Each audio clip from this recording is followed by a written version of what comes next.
Hi guys, welcome to the Shiva entertainment YouTube channel. అయితే ఈరోజు topic వచ్చేసి నువ్వు తెలంగాణలో పోలీస్ ఉద్యోగాల కోసం ప్రిపేర్ అవుతున్నావు. అయితే ఈ వీడియో నీ కోసమే. ఖచ్చితంగా ఏం జరిగింది, ఏం జరుగుతోంది, ఏం జరగబోతోంది నాకు ఇప్పుడే తెలియాలి, తెలిసి తీరాలి. పోలీస్ ఉద్యోగాలలో ఎన్ని వేకెన్సీస్ ఉన్నాయి, అసలు ఏంది అనేది ఈ వీడియోలో మనం పూర్తిగా మాట్లాడుకోబోతున్నాం. అయితే ఈ ఖాళీల గురించి అనేది మన ప్రభుత్వం శాంతి కుమారి అనే కమిటీని నియమించడం జరిగింది. ఈ యొక్క కమిటీ నివేదిక మేరకు ఈరోజు సాక్షి పేపర్లో కానీ మరికొన్ని న్యూస్ పేపర్లో పేపర్ స్టేట్మెంట్ ద్వారా మనకు రావడం జరిగింది. ఈ యొక్క ఖాళీలు మనం ఈ యొక్క వీడియోలో పూర్తిగా డిస్కస్ చేయబోతున్నాం. తీస్తా, నాలో ఉన్న క్రియేటివిటీ మొత్తం బయటికి తీస్తా, నా తడాకా చూపిస్తా. రోజు పేపర్ స్టేట్మెంట్లో చూసి ఈ యొక్క డీటెయిల్స్ అనేది నేను రాయడం జరిగింది. కానిస్టేబుల్ విషయానికి వస్తే ఫస్ట్ మనం కానిస్టేబుల్ గురించి మాట్లాడుకుందాం. కానిస్టేబుల్ విషయానికి వస్తే మాత్రం మనకు సివిల్ విభాగంలో 8442 పోస్టులు అనేది ఉంటాయి. మరి ఏఆర్ విషయానికి వచ్చేసరికి 3721 పోస్టులు ఉన్నాయి. మరి టీఎస్ఎస్పీ అయితే ఇంతవరకు ఏ సమాచారం లేదు, కానీ దీంట్లో కూడా వేకెన్సీస్ ఉన్నాయని మాత్రం మనకు తెలిసిన సమాచారం. సో ఇప్పుడు మళ్ళీ ఎస్ఐలో కూడా చూసుకుంటే సివిల్ విభాగంలో ఎక్కువ ఉన్నాయి. సో నేను ఎందుకు ఇక్కడ డైరెక్ట్ ఎగ్జామ్ ఫ్రమ్ మెయిన్స్ అని రాసినాను అంటే, సివిల్ విభాగంలో ఎవరైతే పుస్తకాలతో కుస్తీలు పడుతూ గత కొన్ని సంవత్సరాలుగా ప్రిపేర్ అవుతున్నారో వాళ్ళకి ఇది ఒక తీపి కబురనే చెప్పుకోవచ్చు.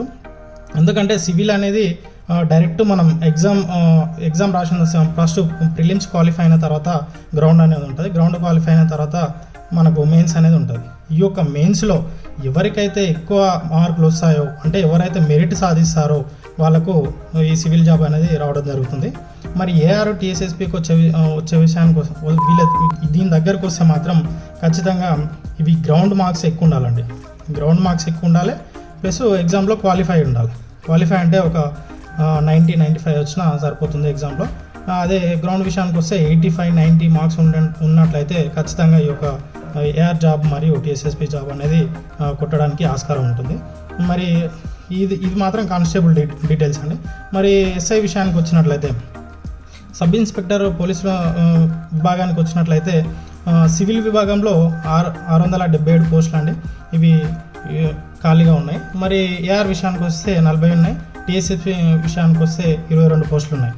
ఇవి కూడా సేమ్ అండి. మనం ఇప్పుడు ఎగ్జామ్ ద్వారా డైరెక్ట్ మెయిన్స్లో మంచి పర్ఫార్మెన్స్ ఇచ్చినట్లయితే, ఒక అరౌండ్ 260+ స్కోర్ చేసినట్లయితే ఇక్కడ డైరెక్ట్ మనకు సివిల్ ఎస్ఐ రావడం జరుగుతుంది. మరి రెండింటికి కూడా గ్రౌండ్లో మనకు మంచి మార్క్స్, ఈ ఎగ్జామ్ మార్క్స్ కూడా యాడ్ చేసుకొని మనకు ఈ యొక్క గ్రౌండ్ ప్లస్ ఎగ్జామ్ ఉంటుందండి. సో ఈ యొక్క 2 క్లియర్ అయితే మనకు దీంట్లో మంచి మెరిట్ వచ్చినట్లయితే మనకు జాబ్ రావడం జరుగుతుంది. సో ఓవరాల్గా చూసుకున్నట్లయితే ఇవి ఎస్ఐ పోస్టులు 739 మరియు కానిస్టేబుల్ పోస్టులు 12,163. సో మొత్తం కానిస్టేబుల్ మరియు ఎస్ఐ పరిశీలించినట్లయితే మొత్తం ఓవరాల్గా సివిల్ పోస్టులు అనేది ఎక్కువ ఉన్నాయి. కాబట్టి సో ఈసారి ఎవరైతే పుస్తకాలు అంటే స్టడీని నమ్ముకుంటారో, అంటే స్టడీయే వాళ్ళ స్ట్రెంత్ ఉంటుందో వాళ్ళకు ఇదొక గోల్డెన్ ఛాన్స్ అని చెప్పొచ్చు, మంచి అవకాశం అని కూడా చెప్పొచ్చు. ఎవరైతే గ్రౌండ్ని నమ్ముకుంటారో వారికి కొద్దిగా బ్యాడ్ లక్ అనే చెప్పొచ్చు. బట్ ఏంటంటే వాళ్ళు ఇప్పుడే మనకు డీటెయిల్స్, పోస్ట్ డీటెయిల్స్ అనేది మొత్తం వేకెన్సీ డీటెయిల్స్ అనేది తెలిసింది. కాబట్టి ఎవరైతే గ్రౌండ్లో స్ట్రెంత్ ఉన్నారో వాళ్ళు ఖచ్చితంగా ఇప్పటి నుంచి పుస్తకాల మీద పట్టు సాధించవలసిన అవసరం ఉంటుంది. ఎవరైతే పుస్తకాల మీద ఆల్రెడీ పట్టు సాధించారో వారు కొద్దిగా గ్రౌండ్ చూసుకుంటూ మరింత పట్టు పుస్తకాల మీద సాధించినట్లయితే వారికి ఈజీగా జాబ్ వచ్చే ఆస్కారం ఉంటుంది. సో ఇదండి ఈరోజు పేపర్ స్టేట్మెంట్కి వచ్చిన వివరాలు, ఏదైతే పోలీస్ ఉద్యోగాల గురించి వివరాలు ఉన్నాయో అవన్నీ నేను ఈ వీడియోలో క్లియర్ కట్గా ఎక్స్ప్లెయిన్ చేయడం జరిగింది. Thanks for watching. Give like and subscribe for more updates. Thank you for watching. Have a nice day.